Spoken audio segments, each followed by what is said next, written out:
Bom, esse tema é um tema bastante interessante, cicatrização cirúrgica, porque corresponde ao que nós observamos nos nossos pacientes no dia a dia. O cirurgião, para operar, ele tem que obrigatoriamente fazer uma incisão, e esse local que foi, a gente pode dizer até lesionado, ele vai cicatrizar de alguma forma. E a gente tem que ter o conhecimento do que pode, o que ocorre e as possíveis complicações do processo. Bom, vamos lá. O que é uma reparação? A reparação é o processo de reposição de tecidos e células lesadas ou necróticas por novos elementos sadios. E esses elementos são oriundos do epitélio adjacente, do parênquima adjacente e estroma. Então, tem as definições de cada um desses termos, que é epitélio adjacente, parênquima e estroma. Estroma, do grego, que vocês estão vendo aí, significa rede ou malha sobre a qual se acomoda algo. Refere-se ao tecido conectivo não funcional sustentado de um órgão, que fornece a sustentação de um órgão. O estômago é distinto de parênquima, que são os elementos funcionais de um órgão. É o tecido de sustentação de um órgão, ou seja, que serve para sustentar as células funcionais parênquima desse órgão. Então, o estroma é o arcabouço que vai ser preenchido pelo parênquima para fazer a reparação de uma área que foi lesionada. Quando existe morte celular, quando existe lesão, vai haver um processo de reparação. E esse processo de reparação, ele pode se dar de duas formas diferentes. O ideal seria que, ao invés de cicatrização, que é o processo em que as células lesadas não são substituídas pelas células parenquimatosas, mas por tecido fibrótico, ou seja, uma célula diferente daquela original. O ideal seria que fosse regeneração, uma vez que a regeneração, as células que morrem devido à agressão são substituídas pelas células do parênquima do mesmo órgão. Ou seja, vamos dar exemplo de locais onde existe regeneração, no fígado, nos ossos. Quando existe alguma lesão, uma fratura, por exemplo, aquele espaço vai ser preenchido por osso. O fígado, quando é lesado, ele é substituído por fígado. A mucosa, quando ela é lesada, ela é substituída por mucosa. Diferente da pele. Quando a gente faz uma incisão na pele, você não vai ter um tecido igual ao original, você vai ter um tecido fibrótico. Ou seja, o organismo está levando desvantagem em relação a isso. Então, a regeneração é a capacidade dos tecidos, órgãos ou mesmo organismos se renovarem ou ainda de se recomporem após danos físicos consideráveis. Deve-se a capacidade das células não afetadas de se multiplicarem e em acordo com a necessidade de se diferenciarem a fim de recompor a parte lesionada. Ou seja, a regeneração, você tem um órgão que foi lesado, ele volta praticamente com sua estrutura original. Isso é vantagem para alguns seres inferiores. Por exemplo, vocês estão vendo aí um exemplo. A salamandra, quando ela é agredida, que algum animal que a caça, que é o predador dessa espécie, morde, por exemplo, a cauda, ele deixa a cauda na boca do animal e sai correndo. Porque tem a garantia de que essa cauda vai ser substituída por outro igual. Isso acontece com caranguejo, com siri. Ele perde as patas e as patas são novamente, elas são formadas do formato original. Então, no ser humano, essa capacidade foi perdida e só existe essa capacidade em alguns órgãos, como o fígado e os ossos e a mucosa. Bom, aqui tem alguns diferentes tipos de células, como é que eles se comportam, se eles regeneram ou se eles são substituídos por tecido fibrótico. E até aqui tem o fígado, o poder de proliferação das células, tá? E até mesmo células que antes eram consideradas como, uma vez lesada, ela era perdida definitivamente. Já existia um conceito interessante, por exemplo, em relação ao tecido nervoso, que é a chamada neuroplasticidade, que é a capacidade do organismo de formar novas vias nervosas. Isso é uma teoria bastante interessante. Bom, mas o que interessa a gente é a cicatrização de feridas. E essa cicatrização consiste em uma perfeita e coordenada cascata de eventos celulares e moleculares que interagem para que ocorra a reparação, a repavimentação e a reconstrução do tecido.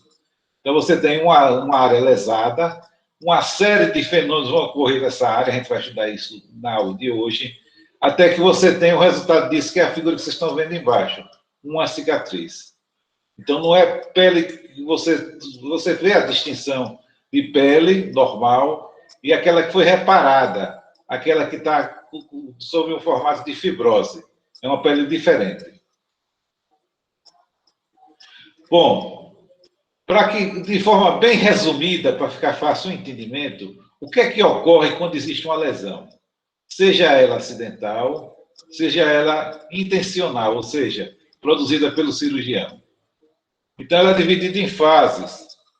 No primeiro dia, existe uma fase que é chamada fase inicial de latência ou inflamatório. O que é que ocorre nessa fase? Existe uma vasodilatação periférica, e isso vai ser caracterizado por uma hiperemia ao redor da ferida, ao redor do ferimento, a pele fica avermelhada, e o tecido vai ser preenchido por um coágulo. Eu costumo sempre fazer uma analogia para vocês entenderem como é que a coisa funciona. Como o processo de cicatrização se comporta. Imagine vocês, por exemplo. Você sabe que a pele é uma grande barreira. Seria como você estivesse em casa e tivesse um muro separando uma casa da outra. A sua individualidade é separada por muros. E imagine que no meio da noite esse muro caia. Então houve uma lesão no muro. O que é que se faz? Lógico que no meio da noite você não vai achar pedreiro, não vai achar ninguém para fazer esse reparo imediato. Então o organismo lança a mão de algo provisoriamente. Da mesma forma que alguém poderia usar nesse muro improvisos. Por exemplo, aquele muro que caiu, ele precisa ser preenchido de alguma forma para que alguém de fora não penetre na casa. Então ele vai ser substituído por tapume de madeira, de papelão, seja o que for, alguma coisa que se coloque provisoriamente para impedir a passagem de estranhos. E, logicamente, a vigilância vai ser aumentada, porque pode facilitar a entrada de ladrões, por exemplo. Depois de algum tempo, aquele tapume fica feio, e você vai substituir por tijolo, vai substituir com cimento, vai reconstruir o muro. E por melhor que seja a pintura que você faça, você vai sempre ver que existe... Aquele que consegue perceber diferença, você vai ver que existe uma diferença do original para o que está agora, naquele momento. Então, imagine aqui agora, fazendo analogia. No primeiro dia, o que é que ocorre? Hiperemia. Por que essa hiperemia é importante? Porque existe uma vasodilatação periférica e, através dos vasos, vão chegar os elementos que vão fazer a defesa para que seres estranhos não penetrem no nosso organismo. Então, vai haver aquele processo todo que vocês conhecem de pavimentação, movimentação de células. A célula que predomina aí são os polimorfos nucleares, células de defesa. E aquela área que está lesada vai ser preenchida por um coágulo, para preencher o espaço. Tá? No outro dia, você já entra numa outra fase, que é uma fase chamada desassimilativa ou de fibroplasia. O que é que vai ocorrer nessa fase que dura do segundo ao quinto dia? Aquele coágulo é entendido como algo estranho. E o organismo precisa eliminar. Então, para que haja a eliminação desse coágulo, juntamente com qualquer outro elemento que tenha invadido a intimidade dos tecidos, existe a presença de macrófagos, monócitos, que vão fazer a limpeza da região. Tá? Então, o coágulo é entendido como algo estranho, que precisa ser eliminado. E vai aparecer algo importantíssimo. Ele começa nessa fase, que é o aparecimento de células chamadas fibroblastos, que tem como finalidade a produção do colágeno, que é quem vai dar sustentação ao tecido.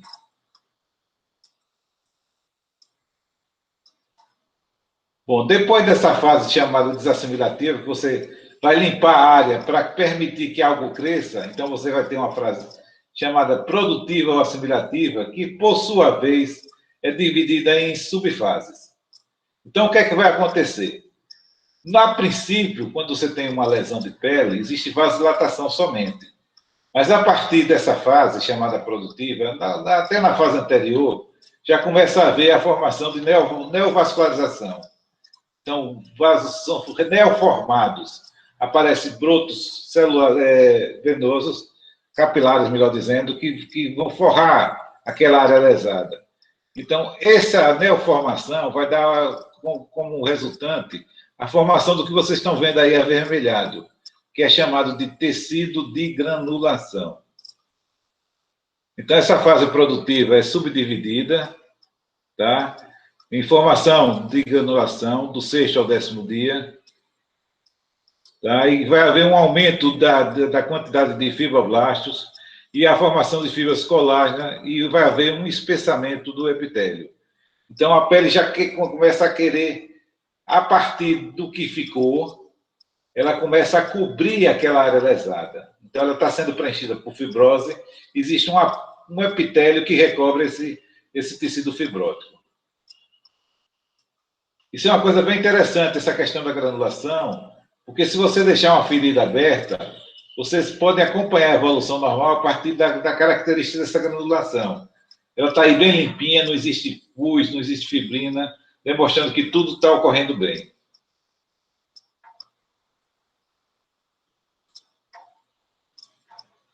Bom, depois dessa granulação, existia um fenômeno bastante interessante. Vocês já devem ter visto, por exemplo, pessoas acamadas que formam úlcera de decúbito. Então, o contato da região sacrococcígea com a cama determina a necrose da pele e feridas imensas. E a pergunta que se faz é, como é que essa lesão vai fechar? Tá? Então, existe um fenômeno bastante interessante na cicatrização, que é chamada de retração. O que é retração da ferida? É a capacidade que tem os fibroblastos de se diferenciar em um tipo diferente chamado miofibroblasto, como o nome está dizendo, ele tem fibras que se contraem, tá? E a partir dessa contração, vocês podem perceber que a ferida que estava bem aberta em cima, embaixo está só um pontinho praticamente, então ela está toda fechada. Tá? Então, ela permite que, a partir do que ficou, ela se contraia e feche completamente a ferida. Se isso é bom, pode também representar algo ruim, porque pode deformar. Por exemplo, você tem uma contração de ferida próxima a dedo e os dedos ficarem retraídos, como se fosse um gatilho. Tá? Você tem problema, por exemplo, na boca, cair os cantos da boca, ou a comissura labial ficar caída, ou nos olhos, a pálpebra permanecer permanentemente aberta, isso pode formar úlcera na córnea, entre outras coisas. Podem ocorrer como complicação. Bom, a fase produtiva é aquela onde existe uma reepitelização da pele, o colágeno começa a ficar espessado, mais firme, e que ocorre a partir do 14º dia em diante, essa fase produtiva. E diferente do que a gente pense, a cicatrização ela não acaba logo, ela permanece ainda durante muito tempo. Esse colágeno ele vai começar a sofrer um processo de rearrumação, de espessamento, para que cada vez mais a região fique mais firme. Então, uma coisa interessante, que não sei se vocês já se operaram, mas aqueles que já tiveram, que já foram operados de apendicite, de vesícula, que é o mais comum, podem reparar que existe uma mudança na cicatriz. A cicatriz, a princípio, ela é avermelhada. Por quê? Porque existe neoformação vascular. A proporção que o tempo passa, esses vasos vão desaparecendo e a ferida fica branca, tá? Porque já não existe mais aquela neoformação vascular que existia antes. Professor, oi. Essa fase produtiva assimilativa, ela é do 11º ao 14º dia ou a partir do 14º dia? Não, é do como você disse mesmo, até o 14º dia. Depois é essa da maturação? Da produção e da maturação, porque a maturação dura 2 anos, 3 anos, até mais. Ah, certo, obrigada. Bom, então, baseado na ação do médico, a intervenção que se faz na ferida, você pode ter evoluções diferentes.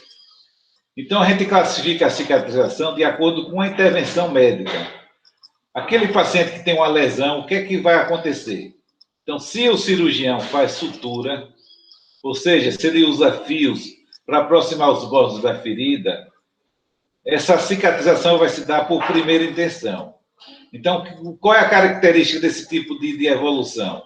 É que você tem menos tecido a ser reparado, tá? Fica mais fácil para o organismo, porque você não deixou a ferida totalmente aberta.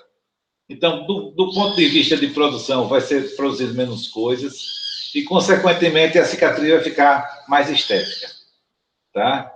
Então, o que é uma cicatrização de primeira intenção? É aquela que o cirurgião faz sutura, ok? Quando o paciente não procura atendimento, ou se ele procurar de uma forma tardia, você não pode fazer sutura. Por quê? Porque se o paciente tem uma lesão e ele demora muito para procurar ajuda, vai acontecer a contaminação. E os micro-organismos que chegam a essa ferida vão na hora que você faz a sutura, eles não têm um meio apropriado para ele, porque vai ficar fechado, sem luz solar, tá? Do jeito que eles gostam para proliferar. Então, vai haver uma infecção. Quase certo que haja uma infecção. Então, para evitar essa infecção, você deixa a ferida aberta. Então, repetindo, o que é a segunda intenção?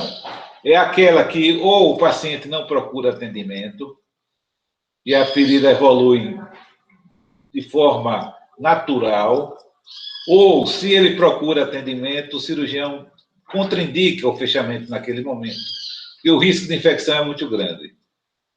Se nada for feito e ela continuar se processando naturalmente, você tem uma área a ser reparada maior. Então, perceba aí que vocês observam tranquilamente o tecido de granulação, aquele fenômeno de contração vai ser mais evidente, vocês vão observar mais facilmente, certo? E o resultado estético não é bom. E existe, finalmente, uma situação que é intermediária. O cirurgião, o paciente procura tratamento, mas naquele momento o tratamento é contraindicado. Então, o que é que se faz? Naquele momento, nada. Só curativo, limpeza da ferida, para que ela permaneça limpa. E depois de algum tempo, é que se faz a sutura chamada retardada. Então, no momento da ferida, você não faz nada, deixa passar o tempo de risco de infecção e depois você fecha tardiamente. Do ponto de vista de quando eu devo fechar, se você tiver um laboratório bom de microbiologia, você pode contar o número de células contaminantes presentes. Então, se você tem menos de 10 a 6 bactérias por grama de tecido, vocês podem fechar. Caso contrário, ela permanece ainda aberta. Na prática, isso é inviável. A gente não tem esse privilégio. Então, como é que a gente indica o fechamento? A gente observa a ferida, ela vai começar a granular, vai ficar aquele tecido esponjoso, e quando você coloca gás, sai vermelhinha porque existe sangramento. E quando o tecido de granulação se forma e ele está normal, aí você fecha. Ou coloca enxerto, por exemplo. Tá? Essa ferida que vocês estão vendo aí, normalmente não se faz sutura. Se coloca a pele em cima, faz um enxerto, que não deixa de ser uma sutura retardada. Ok? Outra situação, por exemplo, que pode acontecer, olha, vocês pegaram um paciente, uma infecção, uma peritonite, muito pus na barriga. Quando acontece isso, se você fecha a ferida, olhe bem, olha, você tem a ferida que vocês fazem na barriga do paciente, é o acesso. Você não quer que ela se contamine.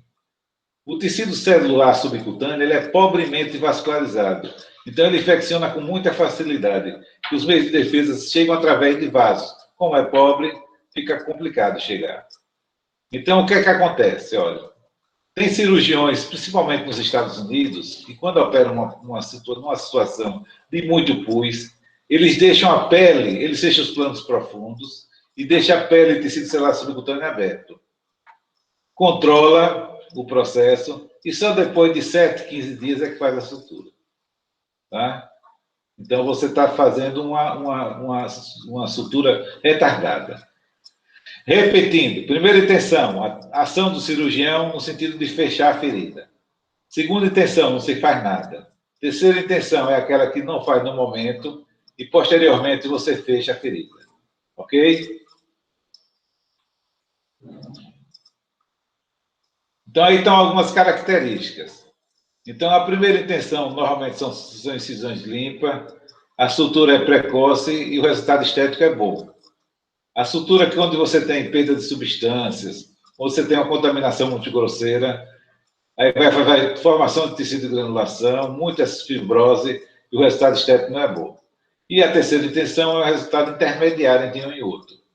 Tá? O resultado estético não é tão ruim quanto a segunda intenção, mas não é igual ao da primeira intenção, é um intermediário. Quais são os fatores que interferem na cicatrização? Então, a gente tem fatores de ordem local e de ordem sistêmica. Do ponto de vista local, o fator mais importante é a infecção. A infecção, quando ocorre, além de representar um risco para o paciente, porque ela pode se disseminar e matar o paciente, ela destrói localmente tecidos. Então, uma ferida que era de um determinado tamanho, ela fica maior por destruição tissular. E mais tecido precisa ser reparado. Além de deixar as estruturas que fazem contenção, o tecido, como fica mais mole, ele rompe com mais facilidade. Então, predispõe à abertura da ferida. E vocês vão ver que praticamente tudo, todas as complicações, todos os fatores, eles desencambam para a infecção, se você não tomar cuidado. Por exemplo, desvitalização. Espera aí que aconteceu alguma coisa errada.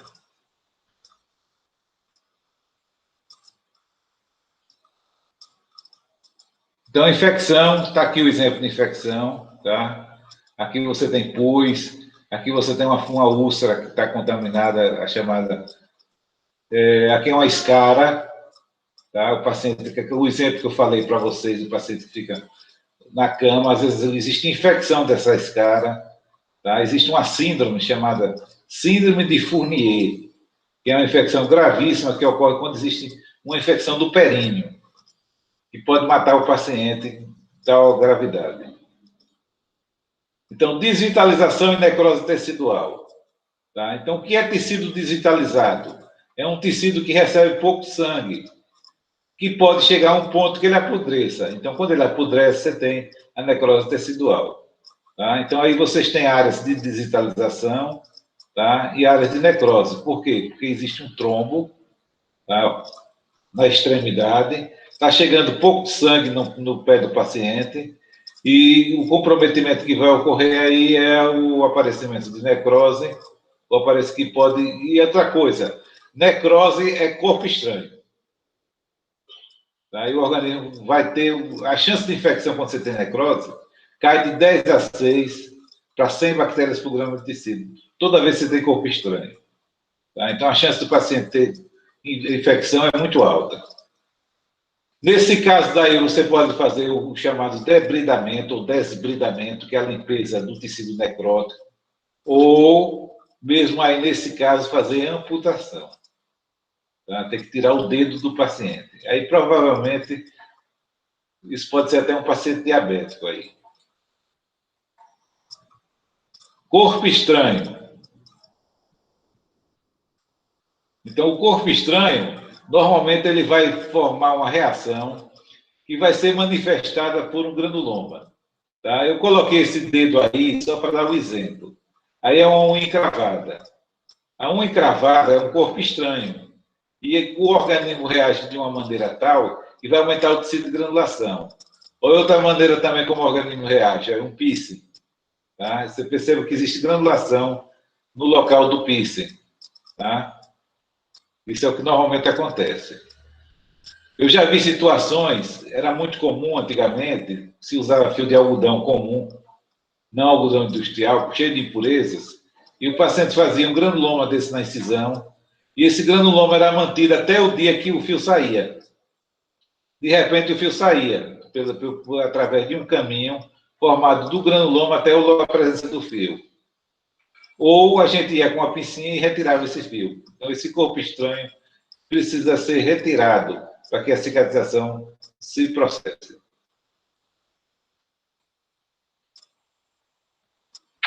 Deficiência de irrigação sanguínea é algo também que interfere na cicatrização.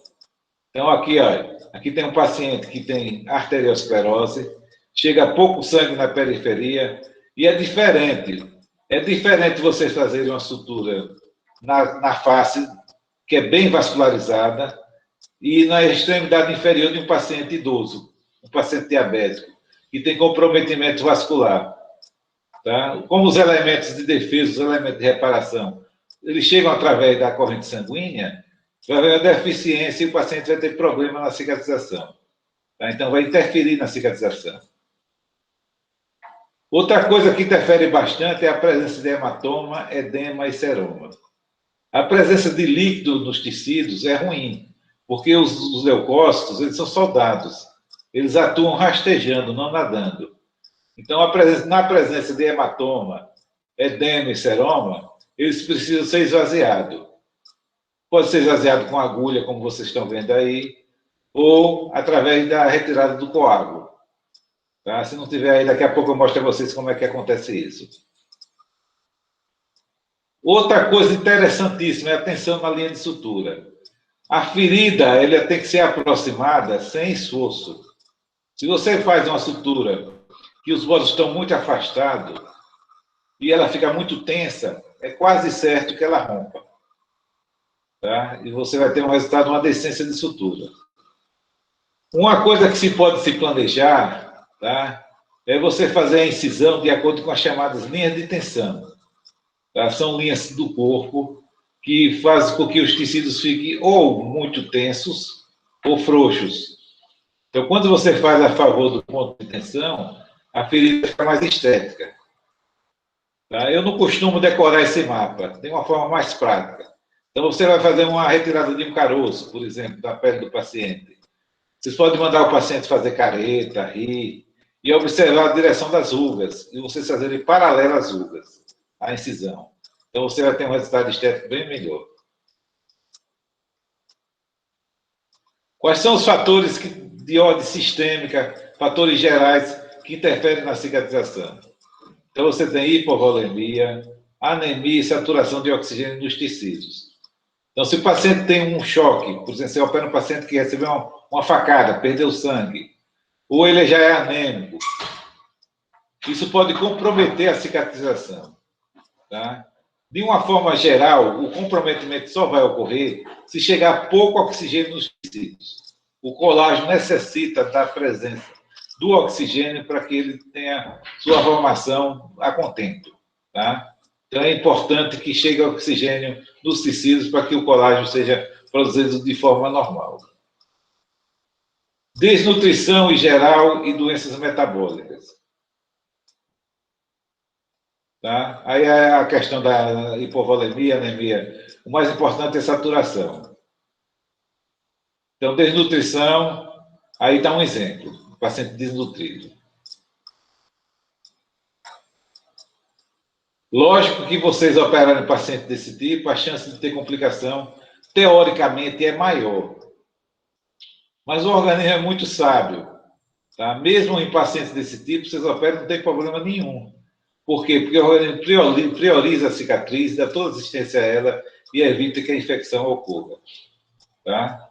Mas, de qualquer sorte, vocês deixam mais tempo a retirada de pontos, tomam cuidados inerentes à questão metabólica para que não haja decência de sutura. Doenças como, por exemplo, diabetes, são doenças que podem comprometer a cicatrização. O paciente diabético ele tem uma deficiência na função leucocitária, macrocitária. Ele tem problemas vasculares. Tá? Então, são pacientes que têm mais chance de ter infecção por problemas sistêmicos. Deficiência de vitamina C e de minerais. Então, alguns elementos são importantes para a cicatrização. A vitamina C é essencial. O colágeno só funciona bem quando tem vitamina C. Agora, não adianta fazer o que se fazia na minha época de estudante. E o paciente saía do centro cirúrgico cheio de vitamina lá no soro. Não adianta. Se é para repor, tem que repor antes. Depois que você faz a lesão, o tempo não é suficiente para que ele tenha uma atuação. Então, se você tem uma deficiência de vitamina, você tem que corrigir antes da cirurgia. Tá? Outro elemento importante também na cicatrização é o zinco.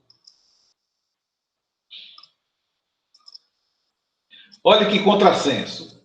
Vocês vão operar um paciente, vão fazer uma incisão. O processo de reparação é uma ação inflamatória e você, para tratamento, usa agentes anti-inflamatórios. Tem sentido? Não tem. Tá? Então, não é assim, do ponto de vista de ideia, foge a regra. Eu vou operar um paciente e aí eu vou colocar para o paciente que faça uso de anti-inflamatórios. Eu estou indo em contra a natureza. E por que a gente usa? A gente usa por uma razão bem simples. Os anti-inflamatórios, eles são bons analgésicos. E às vezes a gente precisa de analgesia. Tá? E a gente faz isso, mesmo sabendo que está errado, com anti-inflamatório em determinadas situações. Agora, existe indicação de anti-inflamatório é quando o paciente tem um processo que tem edema acentuado. Você pode usar para diminuir esse edema. O uso de corticoides é algo que vocês devem observar direitinho. Pacientes asmáticos, pacientes que têm alergia e fazem uso crônico de corticoides, existe um esgotamento suprarrenal. E o paciente pode ter uma insuficiência suprarrenal aguda, que é gravíssima. Então, ficar atento e comunicar ao anestesista, se seu paciente for asmático, se ele faz uso de corticoides. Drogas citotóxicas e radiação, o que é isso? São drogas usadas no tratamento do câncer, são situações do tratamento do câncer. Você quer matar a célula, você mata a célula doente e mata a célula sadia. E você pode prejudicar a cicatrização por conta disso. Então, por exemplo, vocês operaram um paciente numa cirurgia que já foi, numa área que já foi irradiada, a chance de descendência é maior. Idade, principalmente o idoso. O idoso tem um enrijecimento das artérias. Então, como a gente sabe que tudo é pela corrente sanguínea, esses pacientes podem ter problema na cicatrização. Aqui está o anti-inflamatório, está os mais comuns. Aqui está a situação de quimioterapia e a idade do paciente. Tá? Os pacientes idosos são pacientes que você tem que ter mais cuidado. Por exemplo, numa situação que você tiraria no jovem os pontos com 10 dias, você tira com 21, 15 dias, tá? Numa situação que você prolonga o tempo de retirada do ponto. Bom, aí é só um cuidado importante para falar da vitamina C. A vitamina C é importante na cicatrização, aí é uma situação que a vitamina C também é atuante, que é o escobuto. Tá? Graças a, talvez, o primeiro experimento clínico que foi feito foi aquele que fez o relacionamento da vitamina C com o escorbuto. Se viu que quando os pacientes, principalmente os marinheiros que faziam viagens longas, usavam suco de laranja, de limão, tinha chance menor de escorbuto. E graças a isso é que Portugal, que foi invadido e saiu às pressas para vir para o Brasil em 1808, tá? Mesmo com toda a pressa, não houve nenhum caso de escorbuto que antes matava muita gente. Tá? E todo mundo chegou sem doença, porque já se sabia fazer a prevenção com vitamina C. Quais são os cuidados que se deve ter com a ferida? Então, olha, asepsia e antissepsia. Então, limpar a área, fazer antissepsia da área, tá? Usar luvas, usar fios adequados e estéreis. Tudo tem que ter um processo perfeito. Você não pode fugir desses cuidados para prevenir infecção. A incisão tem que ser uma incisão sem tensão, para evitar que os bordos fiquem afastados. Hemostasia, ou seja, coibir o sangramento, para evitar que se forme hematoma. A sutura é algo importante. Lembrar que quando você faz sutura, você está usando fio. E o fio é um corpo estranho. Então, não usar muito fio. nem fio muito grosso, onde você pode usar um mais fino, porque isso representa mais corpo estranho. E você pode ter problema por conta disso. Quando existe coleções presentes, drenagem, para que atue os recursos de uma forma favorável. Então, se tem um hematoma, tira 1 ou 2 pontinhos, esvazia o hematoma e a cicatrização vai se processar de forma adequada. O curativo é algo que antigamente se fazia mais curativo do que o que era necessário. Então, se trocava curativo toda hora. Hoje em dia, a conduta é um pouquinho diferente, eu acho que é mais prática. Você opera o paciente, cirurgia limpa, troca o curativo com 24, 48 horas e você já pode deixar sem curativo, não precisa renovar o curativo. Isso representa uma economia e também a chance de você prevenir complicações, porque você vai fazer a inspeção toda vez que você vê o paciente. Então, se você observa que está com hiperemia, você palpa está com calor, fica mais fácil quando não tem curativo. Então, você previne e trata a infecção de uma forma mais rápida se ela ocorrer.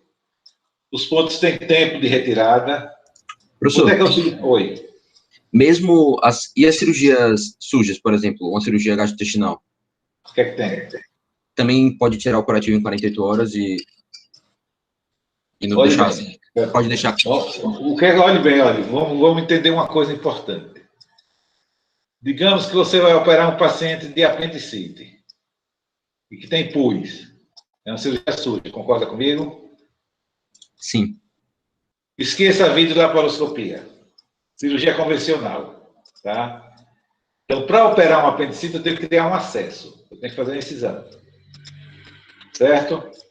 Essa incisão que eu faço, eu tenho que mantê-la o mais limpa possível. Eu tenho que prevenir a infecção nessa área. Ok? Ok. Certo? Então, quando eu vou fazer uma cirurgia, desculpe, eu faço a limpeza da área, tá certo? E tenho que prevenir a infecção. Então, a questão do curativo é que quando você faz o acesso e você volta, se você não deixar a pele tecido celular subcutâneo aberto, que em nosso meio ninguém deixa, todo mundo fecha, você pode fazer curativo. Por enquanto. Aí você retira o curativo com 24, 48 horas. A chance de infecção é maior desses pacientes. Então você vai dar diagnóstico mais precoce. Tá? Agora, o que se faz curativo mais de um é quando você tira os pontos, que deixa a área aberta, aí tem que fazer curativo, porque aí você tem uma área que tem pus, uma área que está aberta. Entendeu? Entendi. Entendeu a diferença? Sim. Professor, Entendeu mesmo? Pergunta também. Se eu olhar, não me convenceu, não. Eu vou explicar de novo. Olha. Você opera um paciente de apendicite. Você abre os planos, tira o apêndice, fecha os planos. Ok? Quando você faz isso, a ferida está fechada. Então, eu posso fazer curativo, 24 horas, 48 horas eu tiro. A chance de infecção é alta desses pacientes que têm pus. É de 30% ou mais. E como eu deixei sem curativo, toda vez que eu olho, eu vou observar se está vermelho o local, se está quente. Faço uma expressãozinha, sair pus. Então, eu vou fazer o tratamento precoce. Uma vez feito o tratamento, que é retirar pontos e abrir a ferida, já muda. Aí eu tenho que fazer curativo mais de uma vez. Tá? Entendeu a diferença? Beleza, entendi, professor. Então, vamos em frente. A retirada de pontos vai depender da área. Oi. A pergunta que eu tenho é a seguinte: em caso de criança, por exemplo, que ela não consegue controlar, a gente não consegue, na verdade, controlar a criança para ela não coçar, não mexer, mesmo se a ferida for superficial, a gente pode cobrir ou a gente deixa aberto, tem que ficar vigiando? Pode cobrir. Normalmente as crianças não atrapalham, não. Não atrapalha, não, porque às vezes, quando a criança vai mexer, sente dor, elas não vão querer sentir dor. Entendi. É porque quando eu era criança, eu me machuquei e eu lembro do médico dizendo que eu tive estafilococcus por causa desse machucado. E ele falou que foi porque eu cocei, uma coisa assim. Pode Eu lembro acontecer disso. isso.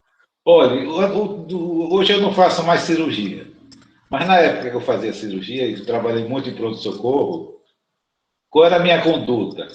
Por exemplo, na face, que é uma região limpa, quando eu pegava um ferimento bem limpo, por exemplo, um corte por lâmina de barbear, que era muito comum naquela época, gilete, um ferimento bem limpo, eu não fazia nem curativo na hora, eu deixava descoberto. Por exemplo, couro cabeludo, eu evito o máximo fazer curativo. Por quê? Porque o couro cabeludo ele produz muita secreção. Tá? Então, as infecções que eu vi de couro cabeludo são aquelas que ocorreram justamente quando se fez curativo. Porque essa secreção fica retida pela gaze e termina contaminando a ferida. Entendeu? Então, tem situações que eu não faço curativo de forma alguma. Essas situações, Entendi. principalmente de face e couro cabeludo. Ok? Ok. Então, a retirada de pontos vai depender da área. Se você pega a face, que é bem vascularizada, você pode tirar os pontos com uma semana. Mas quando você pega a extremidade inferior, por exemplo, de um paciente diabético, que é um paciente que tem uma vascularização deficitária, você pode demorar 21 dias, tá? 15 dias para retirar os pontos. Então, vai depender da área. Vocês vão aprender isso com o tempo. É importante a profilaxia do tétano, eu já falei isso na aula de trauma, tá? Então, observar se o paciente é vacinado, se ele for reforço da vacina, se ele não for vacinado, além da vacina, o soro. É interessante que você faça imobilização, ou seja, a área que permanece em repouso, ela cicatriza menor do que aquela que fica solta. O que é que significa isso? Ah, eu tenho que operar e o paciente ficar na cama sem sair? Seria o ideal. Só que na prática, o que é que a gente faz? A gente tem que somar as coisas. O que é melhor para o paciente? Então, se eu mantenho o paciente deitado, é melhor para a cicatriz. Mas, por outro lado, o paciente que fica deitado, existe uma predisposição. Se ele tiver predisposição, ele pode fazer uma embolia. Um fenômeno tromboembólico. Então, nessa situação, o ideal é caminhar. Então, nem nunca, nem sempre. Tá? O ideal seria isso, mas o que a gente faz é o contrário. A gente manda o paciente sair da cama, para ele não ter problema tromboembólico. Agora, quando você tem um paciente que tem um ferimento no dedo, no membro, e você pode mobilizar, vocês podem fazer isso, porque o resultado estético é melhor. Principalmente aquelas áreas de tensão. Uma articulação pode tracionar e lesar e abrir a ferida. A questão de antibiótico é outra questão bastante controversa. Eu vou deixar isso para a Cristina resolver com vocês. A Cristina vai dar aula de antibiótico. Tá?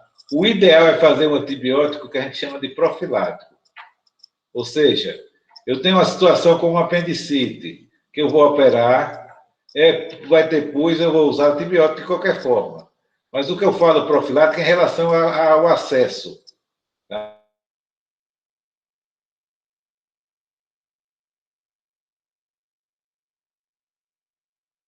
Quando eu vou para a sala cirúrgica, o antibiótico já está circulando.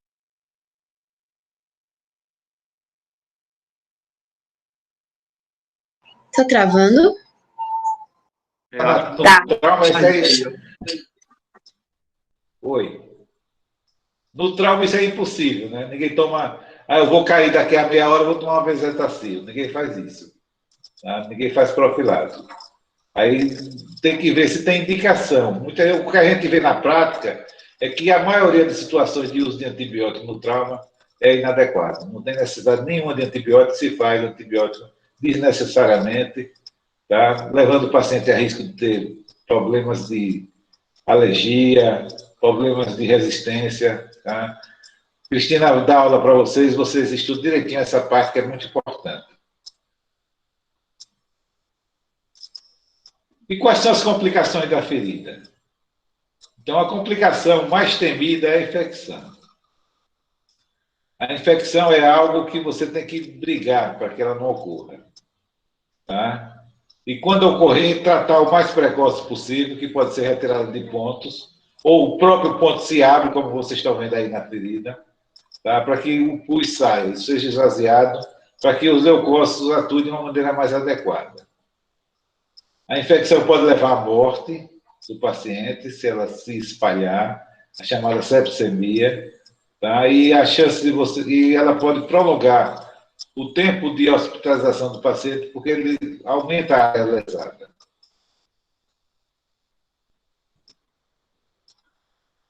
Outro tipo de infecção interessante é quando as coisas se associam.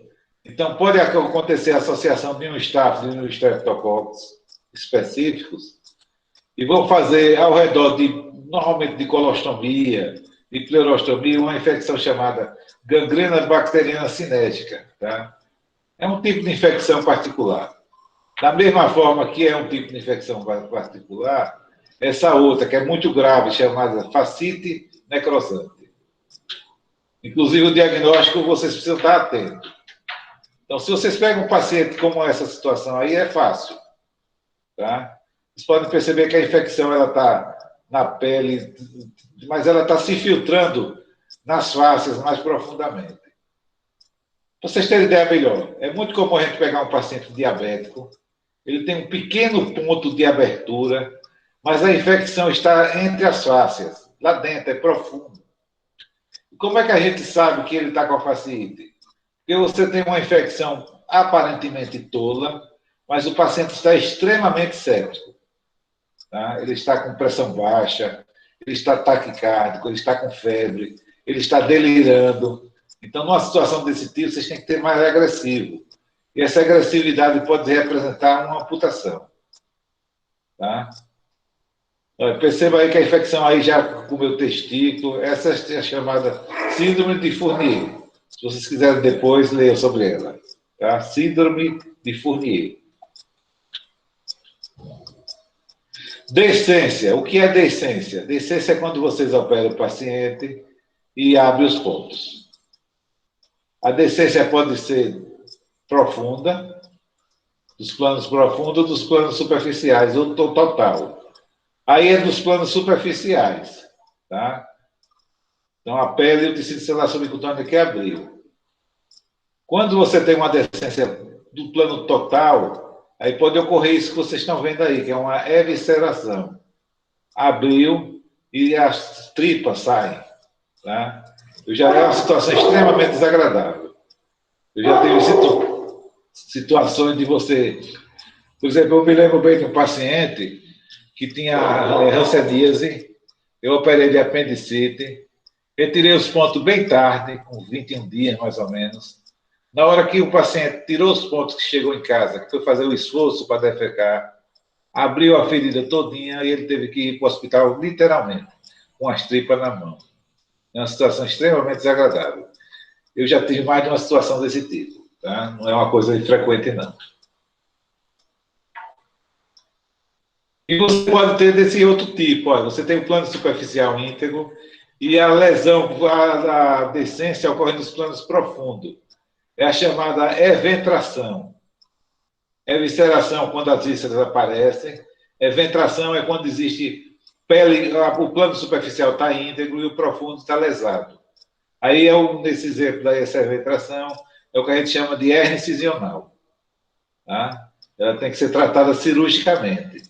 Às vezes com colocação de tela, de polipropileno. Ou algo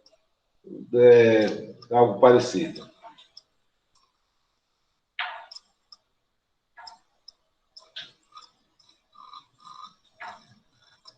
Hematoma e seroma são outras complicações. Então, aqui está uma equimose, tá? E aqui tem acúmulo de líquidos. O tratamento foi feito através de punção, no esvaziamento. Mas ele pode ser feito com drenagem também. Você tirar 1 ou 2 pontos, espremer e sair o coágulo. Reação do corpo estranho. Tá? E tem 2 reações do corpo estranho.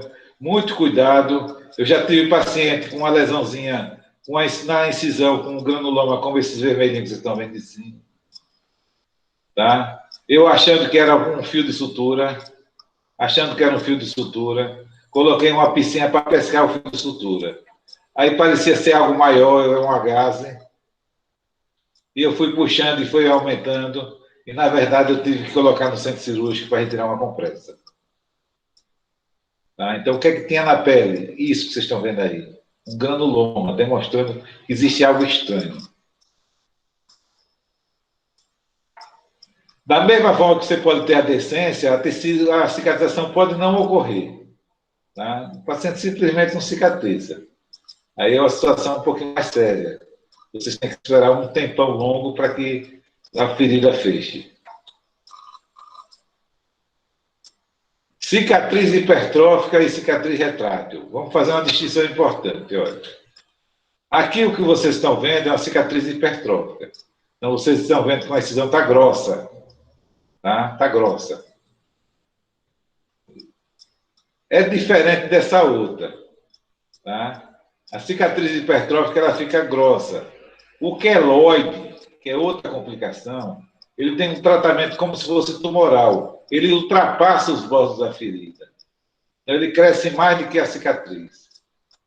Vamos ver outros exemplos. Aqui está a cicatriz retrátil. Aquilo que eu falei para vocês, a retração da ferida, que é algo, contração da ferida, que é algo útil, mas às vezes pode determinar coisas desse tipo.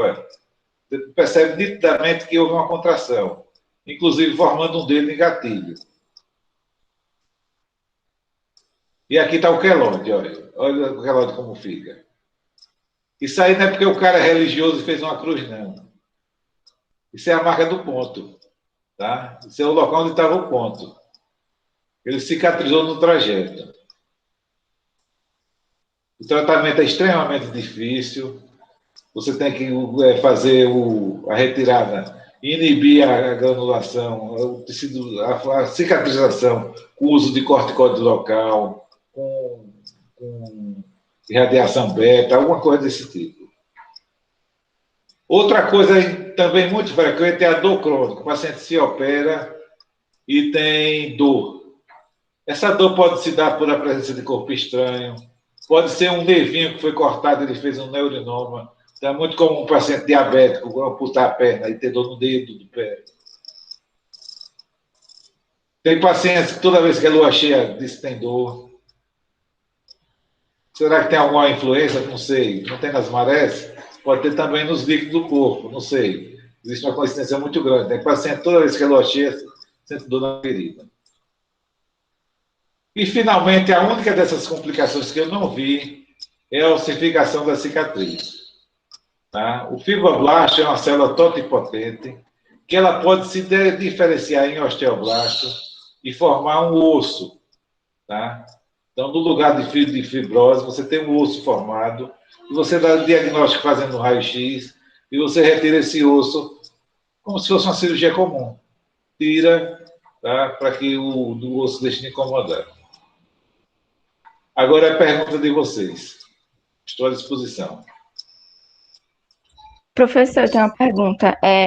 Eu queria saber como é a atuação da equipe disciplinar nessa parte de cuidados da ferida, porque eu tenho certeza que não é o médico que faz tudo. Eu queria saber, porque assim, os técnicos e enfermeiros, onde é que eles atuam nessa parte? Ou realmente o médico que faz tudo? Não, depende muito. Depende muito de você, depende do cirurgião, depende de muita coisa. Tá? Então, normalmente, meus pacientes eu prefiro fazer. Aí você me diz, você faz todos os curativos? Lógico que não. Se eu tenho pacientes que estão com infecção, eu vou desligar a gravação, viu? Para não esquecer. Se eu tenho um paciente